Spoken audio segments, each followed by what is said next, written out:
Hidden deep in the forests of Oregon sits a town called Ashridge. With a population under 3,000, it was a quiet, predictable place that rarely registered on a map. Then, on a random Thursday morning, time paused. At exactly 4:17 a.m., every clock in Ashridge stopped. Wristwatches locked and digital billboards froze. For exactly 11 seconds, time stood completely still before ticking forward again. 3 nights later, a teenager named Dylan Foster vanished on his walk home. Police found only his phone, which contained a live stream recorded moments before he disappeared. In the footage, Dylan pointed his camera toward the trees and zoomed in. Standing among the branches was a tall, unnervingly thin figure. It was motionless, with smooth, blank skin where a face should be. Investigators eventually noted a chilling correlation. Every sighting of this figure occurred during those exact 11 seconds when the clock stopped. The time glitch wasn't just a coincidence. It was the only window in which the entity could physically appear. After Dylan, 14 more residents vanished over the next 2 months. Every single disappearance was logged at exactly 4:17 a.m. Federal investigators responded by turning Ashridge into a panopticon. They installed a grid of surveillance cameras to monitor every street and alleyway 24 hours a day. On November 11th, the cameras captured the figure again. During the 11-second freeze, the entity stood perfectly still in the middle of town, vanishing the moment the clocks resumed. This map plots the 3 distinct locations where the figure was recorded: a gas station, a school, and the cemetery. The 4:17 a.m. timestamp confirms the sightings happened at the exact same millisecond. These locations are miles apart. Since no physical body can occupy 3 places at once, the beta proved the investigators were dealing with something that does not follow the standard laws of physics. Dr. Emily Ross, an anthropologist, began searching historical records for similar anomalies. She discovered that 4:17 a.m. clock stoppages and mass disappearances had been documented for over a century. This timeline charts clusters of disappearances in 1888, 1926, 1951, and 1983. Mapping these events reveals they all occurred in towns surrounding a single, forgotten settlement called Crow Hollow. Dr. Ross traveled to the site and found the ruins of a city far larger than the record suggested.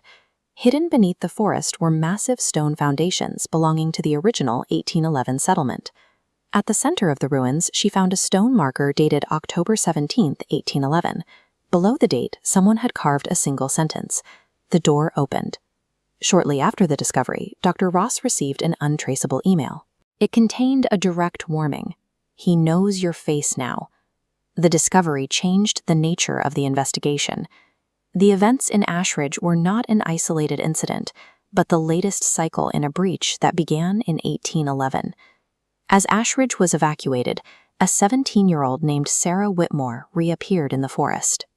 She had been missing for 36 hours, yet she showed no signs of physical trauma.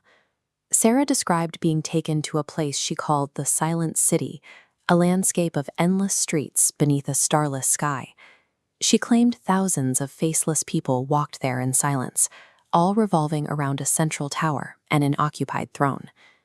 The government responded by sending a military research team into the forest near Ashridge, using thermal imaging and satellite sensors to monitor the environment for any physical shifts.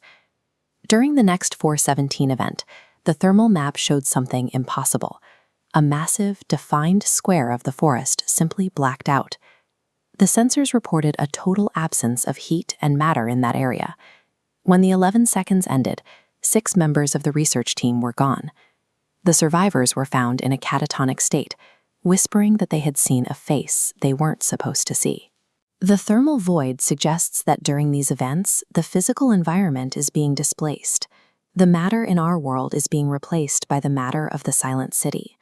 By early 2030, the phenomenon expanded. Every clock in the state of Oregon stopped at once. Thousands of faceless figures were recorded standing motionless on highways and rooftops across the state. A missing FBI agent, Michael Grant, reappeared with a more detailed account of the Silent City. He confirmed Sarah's testimony, but added a grim observation: the city was growing. Grant claimed the entity was using the people it abducted to expand the city's streets. Every missing person was being integrated into the architecture of that world. On March 17th, every screen in the country, from smartphones to digital billboards, hijacked simultaneously to show a single broadcast. For 30 seconds, a dark figure stood in the center of the screen. Then, for the first time, it moved. It stepped forward until its blank, smooth face filled the entire frame, followed by a message: "The door opens again soon." Researchers looked back at the 1811 date found in Crow Hollow. Adding exactly 219 years to that date points to a specific deadline, October 17th, 2030. This 219-year pattern suggests a deliberate progression.